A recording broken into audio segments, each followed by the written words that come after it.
today is just a quick kind of review of what we did last time with our simplifying radicals and rationalizing the denominator, and then we are going to look into a skill that you already have but might be a little bit rusty on. So again, rationalizing the denominator, we do not like having radicals in the bottom of our fractions. So when we have square roots, we can get rid of that by multiplying by our square root in the top and the bottom, because we end up with a perfect square, which we can simplify. And so there is A. This is the exact same problem from the previous notes. B is very similar. Again, 4 is already a perfect square, so I don't even need to rationalize that.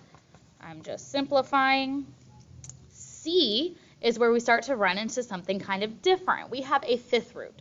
So prior, we were working with square roots, so we just needed a perfect square to get rid of that radical. But when we have a fifth root, we need a perfect fifth.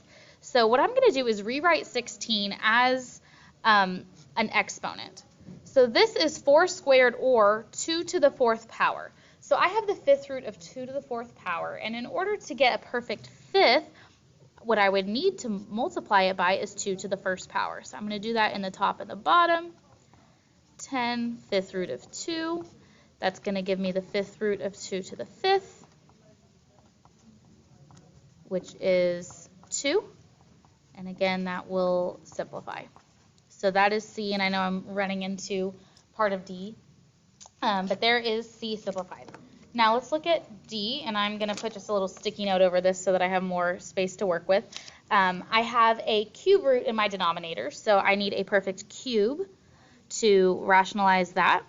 So let's look at what we need. I have A, so to get a perfect cube I need A squared, and then I have B squared, so to get a perfect cube I just need B. So we'll multiply that in the top and the bottom. Again, this is the exact same problem that we did on a prior set of notes, but I'm just going to run through them again because it never hurts to see it a second, third, or fourth time. So that gives us AB in the bottom, which we can simplify with the A cubed in the top. And there is D simplified. Okay. Let's look at E. This is also an exact problem. What I'm going to do is split this up into a radical in the numerator and then in my denominator.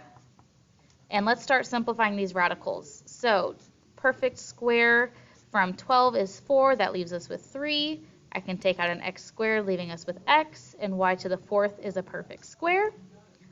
In the bottom, I can take out 4z to the 6th, and that will leave us with a z.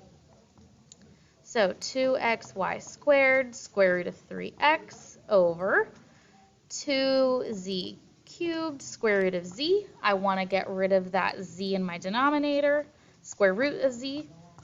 So again, what's going to happen here, sorry, I'm getting ahead of myself, these 2's are going to cancel, so I can go ahead and take care of that. So I'm going to be left with xy squared outside. What's inside my radicals multiply together. And then I've got z cubed times, this is going to become z, so that's z to the 4th. There is E. And then again, I'm going to throw a sticky note on there so we can work through F. With F, I'm going to start by splitting it into 2 radicals as well. Cube root of 54, x to the 6th, y to the 3rd. Cube root of 5z squared. Simplify our top. Perfect cubes this time. That's going to be 27, leaving us with 2. X to the 6th and y to the 3rd are perfect cubes.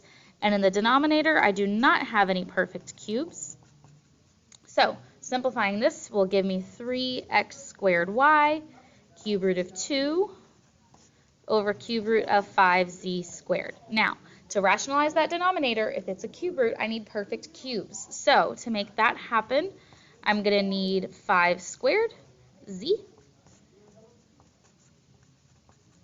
So in my numerator, what I'm going to have is still 3x squared y, cube root of 2 times 5 squared, that's 2 times 25, which is 50z, excuse me. In our denominator, we're going to end up with 5z. Okay. So again, crash course review from our previous set of notes, and now let's get into more honing in on skills that I know you have from the fall in other classes. Multiplying radicals, cube root of 4 times the cube root of 12. Remember, you multiply what's inside together. So that's going to be the cube root of 48, and we can simplify that because it has a factor that's a perfect cube. So that is 2 cube root 6. On to B, we're going to distribute. That's square root of 5, so 2 square root of 5 plus, again, multiply what's inside, square root of 15. These are not like terms, and I cannot simplify them, and I can't combine them, so it just stays as such. Then C, we're multiplying a binomial, so that means we're going to FOIL. 4 times 3 is 12. 4 times negative 4 square root of 5 is going to be negative 16 square root of 5. 2 square root of 5 times 3 gives us 6 square root of 5. And then 2 square root of 5 times negative 4 square root of 5. So outsides, that's going to give us negative 8. Insides gives us square root of 25. So let's simplify combine like terms. 12 stays. Negative 16 square root of 5 plus 6 square root of 5, those are like terms, so I combine their coefficients. So that's going to be negative 10 square root of 5. And then this is negative 8 times the square root of 25, which is 5. So that's 5 times negative 8, which is negative 40. Combine my constants. Negative 28 minus 10 square root of 5 is that final expression. Now on to D. Don't get tripped up and think, oh, I just need to distribute the square root. When you square a binomial, we have to FOIL. So don't get carried away and think you're just distributing the square root. We have to FOIL.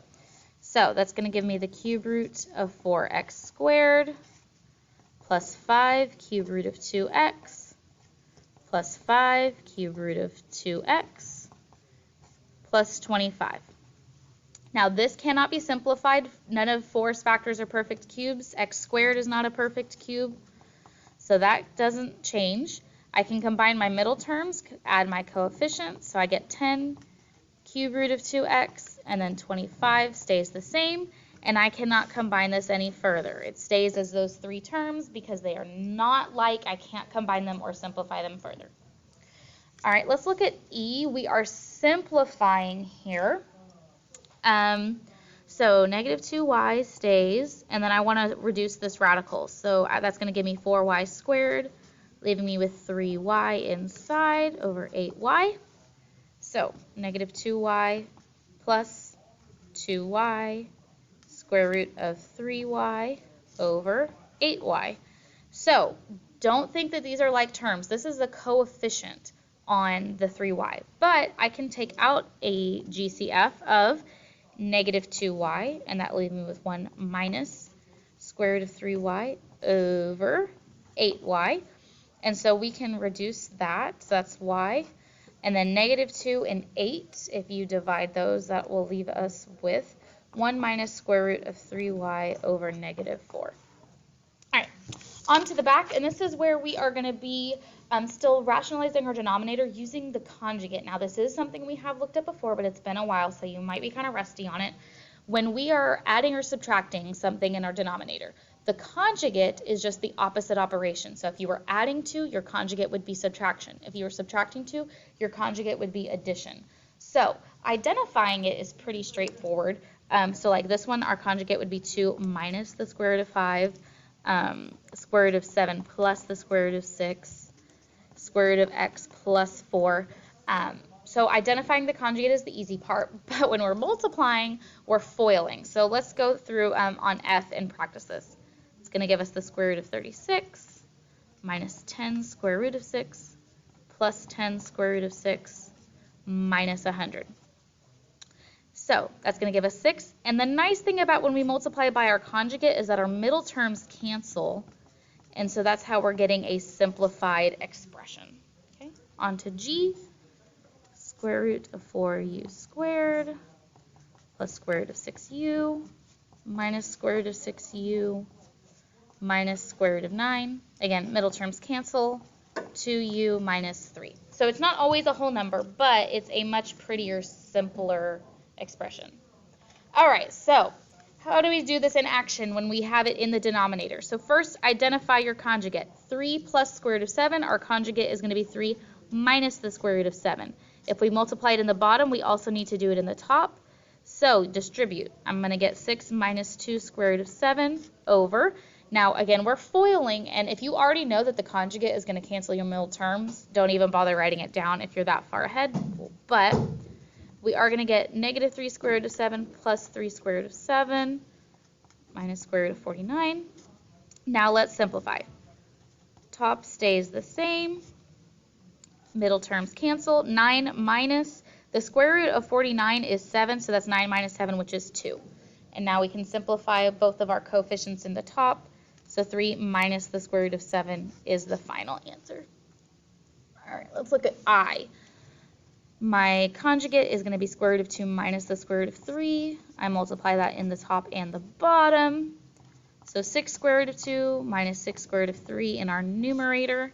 In our denominator, we're going to get square root of 4 minus square root of 6 plus square root of 6